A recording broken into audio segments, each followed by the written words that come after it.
Nous écoutons la catéchèse du pape François à Rome le 30 juin 2021, précédée de la lecture de la lettre de saint Paul aux Galates, chapitre 1.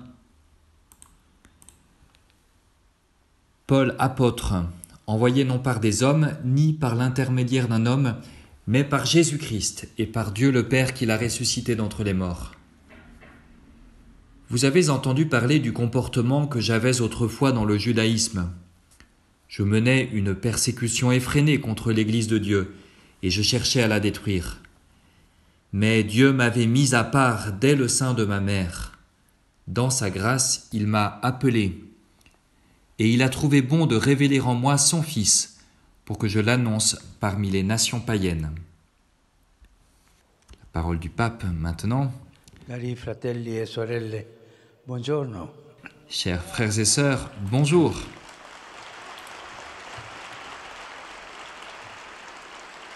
Ci addentriamo poco alla volta. Nous entrons petit à petit dans la lettre aux Galates. Nous avons vu que ces chrétiens en étaient arrivés à se trouver en conflit sur la manière de vivre la foi.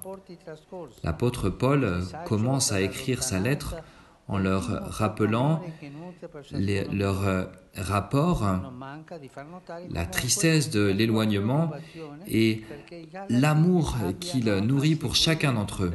Il ne manque pas de montrer aussi son souci pour que les Galates trouvent la bonne route. C'est le souci d'un père qui a engendré les communautés dans la foi. Son intention est très claire. Il veut redire la nouveauté de l'Évangile que les Galates ont reçu de sa prédication pour construire la vraie identité sur laquelle ils peuvent fonder leur existence. Et voilà le principe. Redire la nouveauté de l'Évangile. Cet Évangile que les Galates ont reçu de l'apôtre. Nous découvrons dès le début que Paul est un connaisseur profond du mystère du Christ. Dès le début de sa lettre, il ne suit pas les basses argumentations utilisées par ses détracteurs. L'apôtre vole haut et il nous indique à nous aussi comment nous comporter quand se créent des conflits à l'intérieur de la communauté. Ce n'est que vers la fin de la lettre, en effet, qu'était explicité que le noyau de son débat, du débat suscité, est celui de la circoncision, donc de la tradition juive principale. Paul choisit la route d'aller plus en profondeur, parce que ce qui est en jeu réellement, c'est la vérité de l'Évangile et la liberté des chrétiens qui en fait partie intégralement. Il ne s'arrête pas à la surface des problèmes, des conflits, comme nous sommes tentés de le faire souvent pour trouver tout de suite une solution qui pourrait mettre tout le monde d'accord en faisant des compromis. Paul aime Jésus et il sait que Jésus n'est pas un homme Dieu de compromis. Ce n'est pas la manière dont fonctionne l'Évangile et l'apôtre a choisi de suivre la voie la plus engageante. Il écrit donc: est-ce le consentement des hommes que je cherche ou bien celui de Dieu? Il ne cherche pas à faire la paix avec tous. Et il continue: ou bien est-ce que je cherche à plaire aux hommes? Si je cherchais encore à plaire aux hommes, je ne serais pas un serviteur de Jésus-Christ. Tout d'abord, Paul sent le devoir de redire aux Galates qu'il est un vrai apôtre, non de par son propre mérite, mais de par l'appel de Dieu. Il raconte l'histoire de sa vocation et de sa conversion qui coïncide avec l'apparition du Christ ressuscité lors de son voyage vers Damas. Il est intéressant d'observer ce qu'il affirme de sa vie précédente, qui précède cet événement. Voilà ce qu'il dit: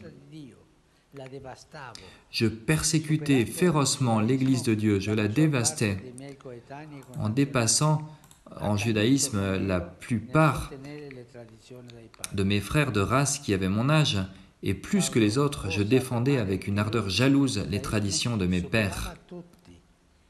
Paul ose affirmer qu'en judaïsme, il dépassait tous les autres. Il était un vrai pharisien zélé, irrépréhensible quant à la justice qui dérive de l'observance de la loi, nous dit-il dans la lettre aux Philippiens. 2 fois, il souligne qu'il a été un défenseur de la tradition des pères et il soutenait avec conviction la loi. Voilà l'histoire de Paul. D'une part, il insiste et il souligne qu'il avait férocement persécuté l'Église et qu'il avait été un blasphème, un persécuteur, un violent. Il n'évite pas les adjectifs forts. Lui-même se qualifie ainsi. D'autre part, il met en évidence la miséricorde de Dieu à son égard, qui l'a conduit à vivre une transformation radicale, bien connue de tous. Il écrit «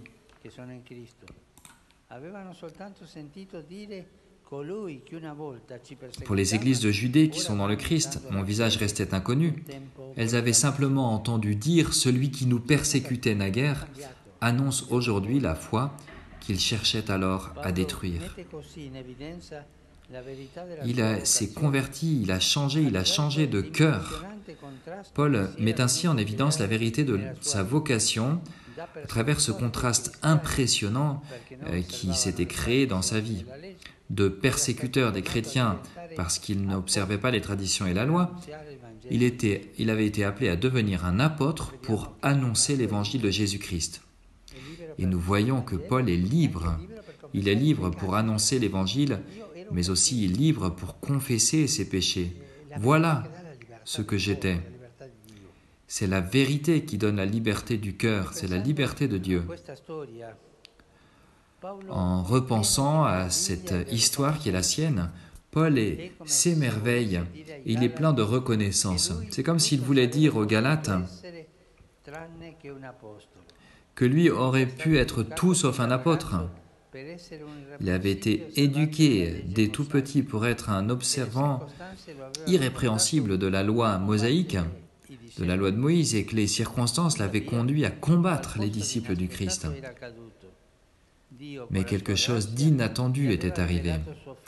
Dieu, par sa grâce, lui avait révélé son Fils mort et ressuscité pour qu'il en devienne un apôtre au milieu des païens. Les routes du Seigneur sont vraiment dures à scruter, impénétrables. Nous le touchons de la main jour après jour, mais surtout si nous repensons au moment où le Seigneur nous a appelés. Il ne nous faut jamais oublier le temps et la manière dont Dieu est entré dans notre vie. Avoir bien ferme dans notre cœur et dans notre esprit cette rencontre avec la grâce, quand Dieu a changé notre existence, et si souvent face aux grandes œuvres du Seigneur, vient spontanément une question. Mais comment est-il possible que Dieu se serve d'un pécheur, d'une personne fragile et faible, pour accomplir sa volonté? Mais il n'y a pas de hasard, car tout est préparé dans le dessein de Dieu. C'est lui qui tisse notre histoire, l'histoire de chacun d'entre nous. C'est lui qui tisse notre histoire, et si nous correspondons avec confiance à son plan de salut, nous nous en rendons compte. L'appel de Dieu comporte toujours une mission à laquelle nous sommes destinés. Voilà pourquoi il nous est demandé de nous préparer avec sérieux, en sachant que c'est Dieu lui-même qui nous envoie. C'est Dieu lui-même qui nous soutient par sa grâce. Chers frères et sœurs, laissons-nous conduire par cette conscience. La primauté de la grâce transforme l'existence et la rend digne d'être mise au service de l'Évangile. La primauté de la grâce couvre tous les péchés, change les cœurs, change la vie